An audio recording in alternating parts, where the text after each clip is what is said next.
Hello दोस्तों, नमस्कार। Way of maths channel में आपका फिर से स्वागत है। मैं हूं एम के गुजर और इस वीडियो में लेके आया हूं पश्चिमी रेलवे, वेस्टर्न रेलवे के अहमदाबाद डिवीजन में 10 अगस्त 2024 को हुए संट मास्टर के पेपर का चौथा भाग। इससे पहले 3 भाग हल करवा चुके हैं। पहले भाग में क्वेश्चन नंबर 1 से लेकर के 30 तक, दूसरे भाग में क्वेश्चन नंबर 31 से लेकर के 40 तक, क्वेश्चन नंबर 31 से लेकर के 60 तक, तीसरे भाग में क्वेश्चन नंबर 61 से लेकर के 90 तक, और इस भाग में हल करवाएंगे क्वेश्चन नंबर 91 से। आपने चैनल को सब्सक्राइब नहीं किया है तो एक बार चैनल को सब्सक्राइब जरूर कर दें। क्वेश्चन नंबर 91 देखेंगे, सवारी गाड़ी में कितने डेड इंजन लगाए जाते हैं? ए में 2, बी में 1, सी में 3 दे रखा है। सामान्य नियम 4.66 के परिशिष्ट क के बिंदु ख में साफ लिख रखा है पहले बिंदु में कि मेल या एक्सप्रेस या सवारी गाड़ी में केवल एक डेड इंजन लगाया जा सकता है। डेड इंजन को छोड़कर गाड़ी की ब्रेक पावर 100% होनी चाहिए और डेड इंजन को गाड़ी के इंजन के तुरंत बाद ही जोड़ा जाना चाहिए। किन्हीं भी परिस्थितियों में सुपरफास्ट गाड़ियों में डेड इंजन नहीं लगाया जाएगा। यदि डेड इंजन को एसएलआर या एलआर के पीछे लगाया गया है तो सहायक लोको पायलट के द्वारा एस्कॉर्ट किया जाएगा तथा यह गार्ड की जिम्मेदारी है कि वह सुनिश्चित करे कि पीछे डेड इंजन में सहायक लोको पायलट को बुक किया गया है। यह गार्ड की जिम्मेदारी है। कभी कभार मालगाड़ियों में भी डेड इंजन लगा दिए जाते हैं। मालगाड़ी के बाहर के साथ अधिकतम 3 इंजन जिसमें 2 चालू और 1 डेड इंजन का संचालन अनुमेय है, बशर्ते सेक्शन ये आगे चलने वाले दोहरे या तिहरे चालू रेल इंजनों के परिचालनों पर लगे सभी प्रतिबंधों का पालन किया जाए और डेड इंजन के ब्रेक पावर चालू हालत में हो। 91 नंबर के क्वेश्चन का करेक्ट आंसर हुआ बी। सवारी गाड़ी, एक्सप्रेस या मेल में एक डेड इंजन लगाया जा सकता है। क्वेश्चन नंबर 92 देखेंगे, बीसीएन एचएल वैगन के मानक लोड में कितने बीसीएन एचएल वैगन होने चाहिए? बीसीएन एचएल के वैगन के मानक लोड में कितने बीसीएन एचएल वैगन होने चाहिए? ए में 42, बी में 50, सी में 58 और डी में 60 दे रखा है। पहले मैं आपको बता दूं, बीसीएन लोड में 42 होते हैं, बॉक्सन में 59 59 होते हैं, उसी तरीके से बीसीएन एचएल में 58 होते हैं 58। 92 नंबर के क्वेश्चन का करेक्ट आंसर हुआ सी 58। क्वेश्चन नंबर 93 देखेंगे, ए क्लास गेट पर टीवीयू कितना होगा? ए क्लास गेट पर टीवीयू कितना होगा? ए में दे रखा है मोर देन 50,000, बी में दे रखा है 50,000 से 30,000, सी में दे रखा है 45,000 से 35,000 और डी में दे रखा है 30,000 से 20,000। करेक्ट आंसर होगा इसका बी। ए क्लास गेट का जो टीवीयू होता है, मैं आपको टीवीयू का फुल फॉर्म बता देता हूं, ट्रेन व्हीकल यूनिट।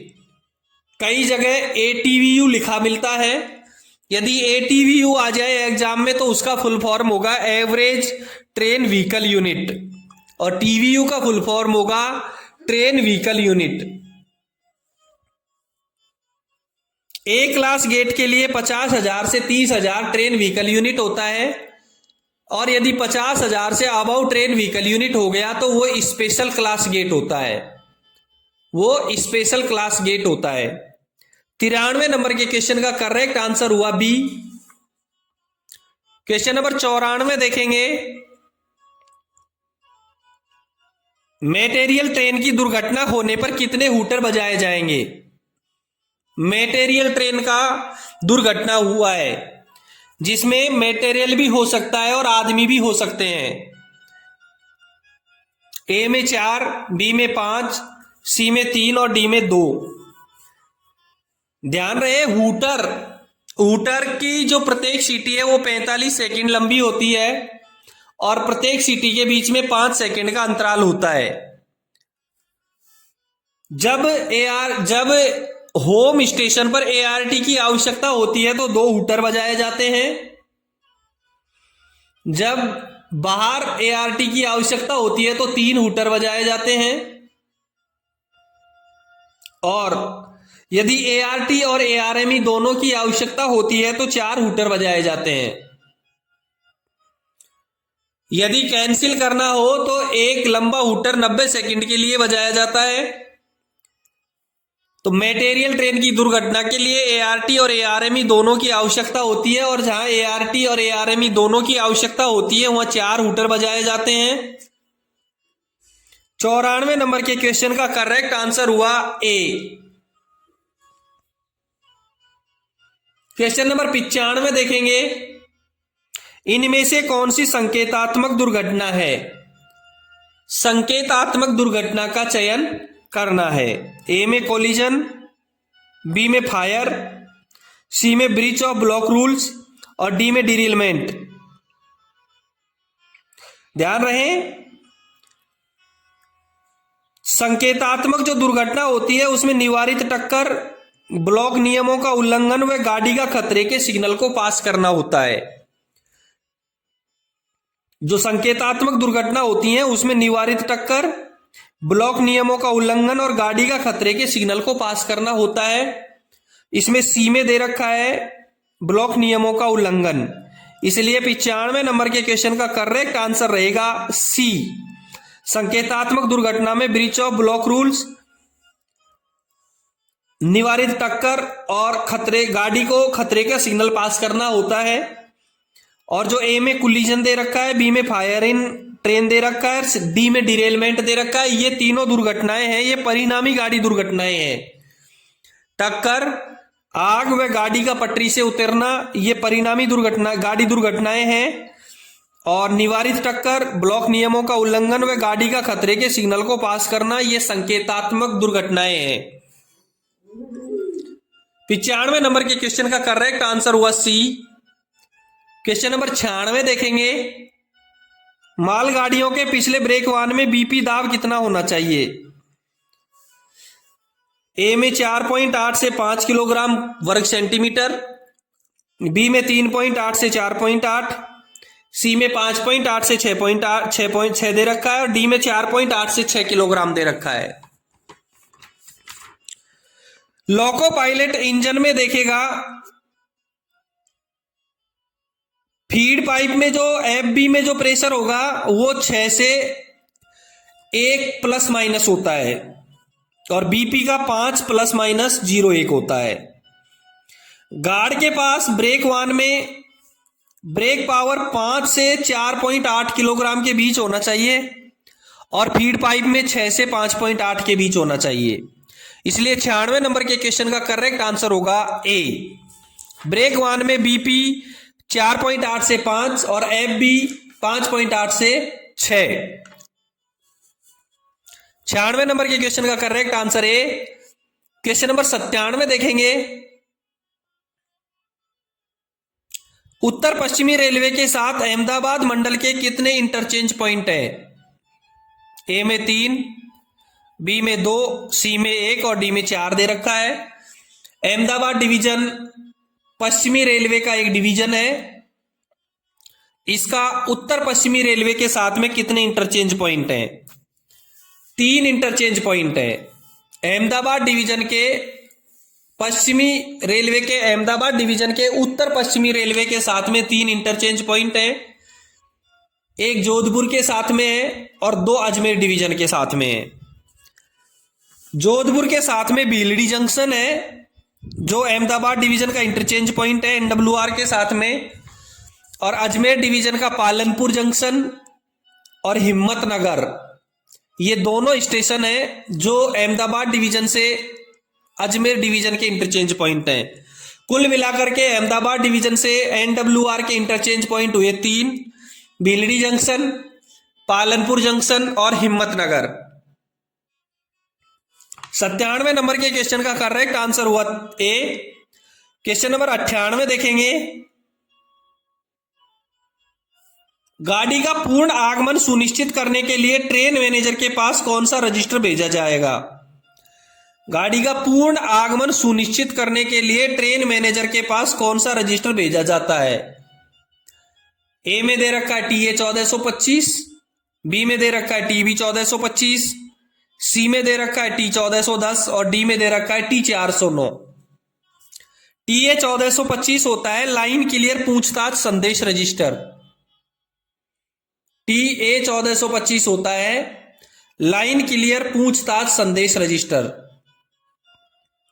बी में जो दे रखा है टीबी 1425, यह होता है लाइन क्लियर जवाब संदेश रजिस्टर।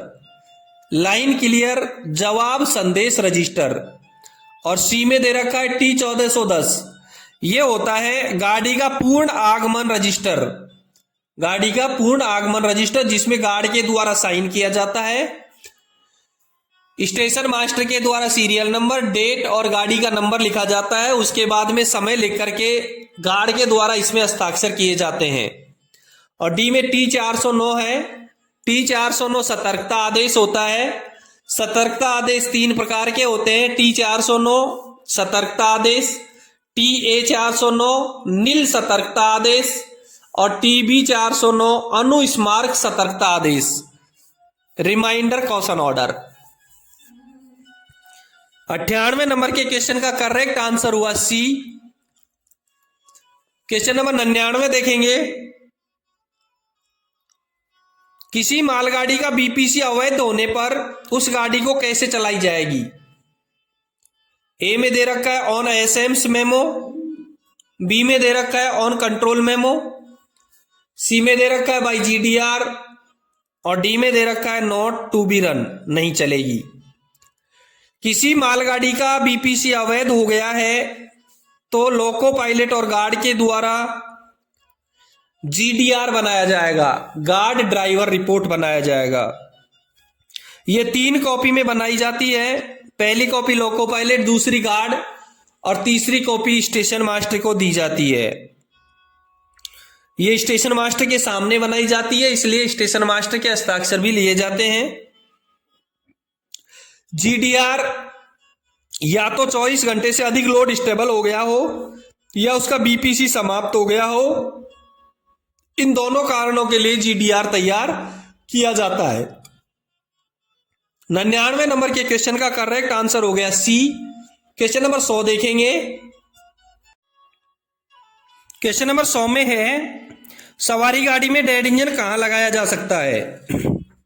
सवारी गाड़ी में डेड इंजन कहां लगाया जा सकता है? ए में दे रखा है विद वर्किंग इंजन, बी में दे रखा है behind SLR LR as last vehicle, C में दे रखा है इन बिटवीन और डी में दे रखा है ए एंड बी बोथ।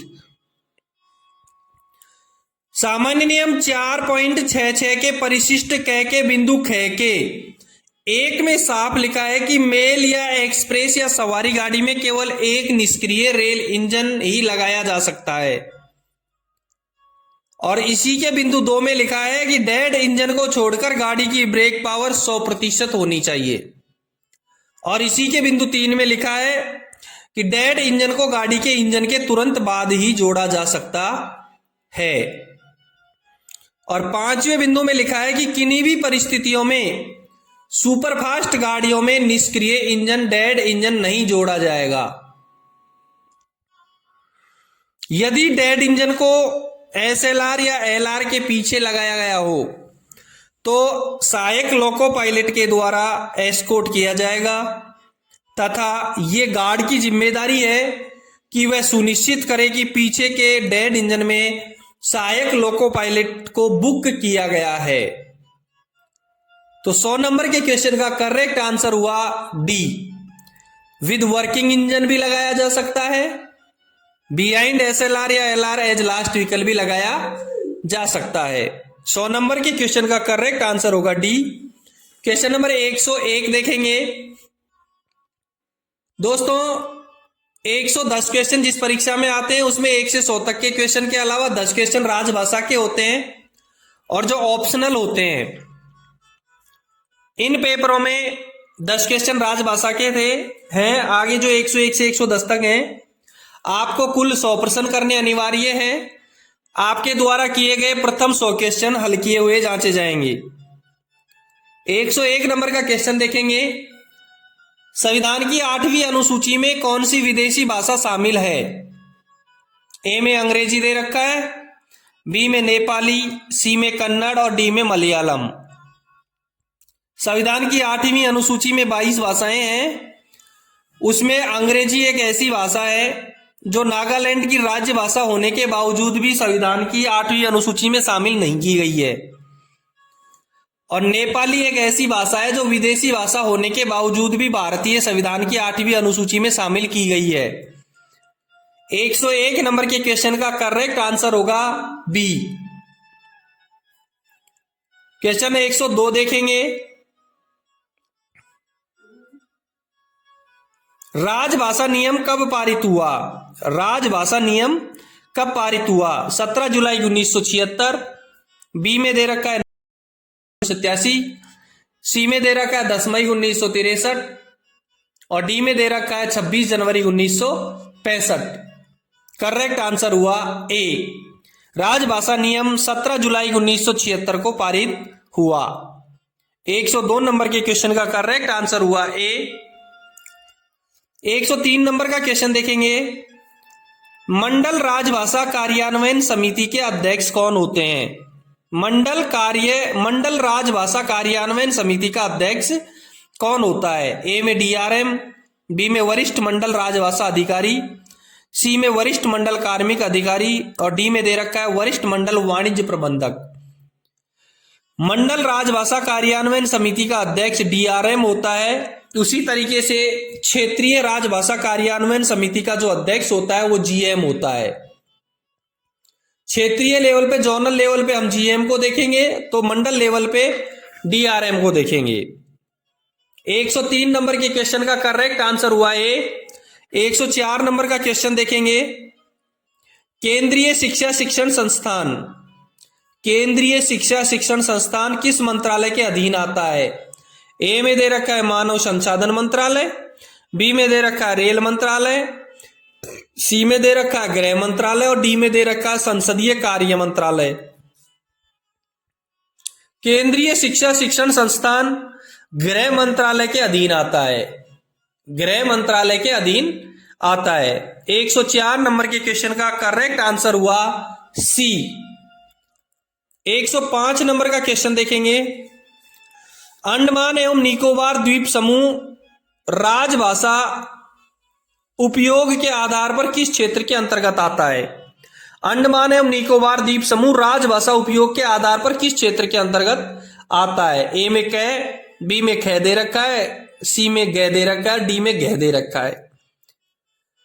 राजभाषा के हिसाब से भारत को 3 भागों में बांटा गया है, कै, ख और ग। अंडमान एवं निकोबार द्वीप समूह कै क्षेत्र में आते हैं। मैं आपको और बता देता हूं कै क्षेत्र में कौन कौन से आते हैं। बिहार, हरियाणा, हिमाचल प्रदेश, मध्य प्रदेश, छत्तीसगढ़, झारखंड, उत्तराखंड, राजस्थान, उत्तर प्रदेश और अंडमान निकोबार द्वीप समूह और दिल्ली संघ, ये कै भाग में आते हैं। इसलिए 105 नंबर के क्वेश्चन का करेक्ट आंसर हुआ ए। 106 नंबर का क्वेश्चन देखेंगे, केंद्रीय सरकार के कार्यालयों में हिंदी में प्राप्त पत्रों का उत्तर हिंदी में दिया जाना चाहिए। केंद्रीय सरकार के कार्यालयों में हिंदी में प्राप्त पत्रों का उत्तर हिंदी में दिया जाना चाहिए। यह व्यवस्था राजभाषा नियम 1976 के किस नियम में है? ए में दे रखा है नियम 2, बी में दे रखा है नियम 3, सी में दिया है नियम 4 और डी में दिया रखा है नियम 5। मैं आपको सभी नियमों के बारे में बता देता हूं। 1976 के जो राजभाषा नियम 1976 के जो नियम है 2, 3, 4 और 5 इसमें दिए गए हैं।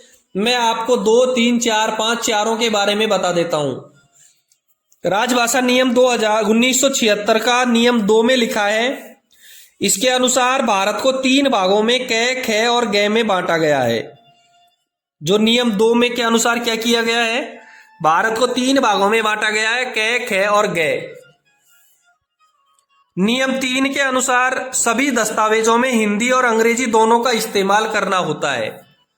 नियम 3 में लिखा है हिंदी और अंग्रेजी दोनों का इस्तेमाल करना अनिवार्य है। नियम 4 के तहत केंद्र सरकार के कार्यालयों में भेजे जाने वाले पत्रों का उत्तर भी हिंदी में दिया जाएगा। और नियम 5 के अनुसार केंद्रीय सरकार के कार्यालयों में हिंदी में प्राप्त पत्रों का उत्तर हिंदी में दिया जाना चाहिए। 106 नंबर के क्वेश्चन का करेक्ट आंसर होगा डी। क्वेश्चन नंबर 107 देखेंगे, केंद्रीय सरकार के कार्यालयों में उपयोग में लाई जाने वाली द्विभाषी रबर मोहरों में ऊपर खाली जगह भाषा और नीचे खाली जगह क्रम से लिखना अनिवार्य है। केंद्र सरकार के कार्यालयों में उपयोग में जो रबर की मोहर यूज में की जाती हैं, उनमें ऊपर हिंदी और नीचे अंग्रेजी भाषा को लिखना अनिवार्य है। इसलिए 107 नंबर के क्वेश्चन का करेक्ट आंसर होगा बी। क्वेश्चन नंबर 108 देखेंगे, राजभाषा आयोग के प्रथम अध्यक्ष कौन थे? राजभाषा आयोग के प्रथम अध्यक्ष कौन थे? ए में दे रखा है जीबी पंत, बी में दे रखा है बीजी खैर, सी में दे रखा है ललित नारायण सिंह। राजभाषा आयोग के जो प्रथम अध्यक्ष थे वो बीजी खैर थे। कौन थे? बीजी खैर। बीजी खैर का पूरा नाम बाबा साहेब गंगाधर खैर था। इनका जन्म 24 अगस्त 1888 में हुआ और इनकी मृत्यु 8 मार्च 1957 में हुई।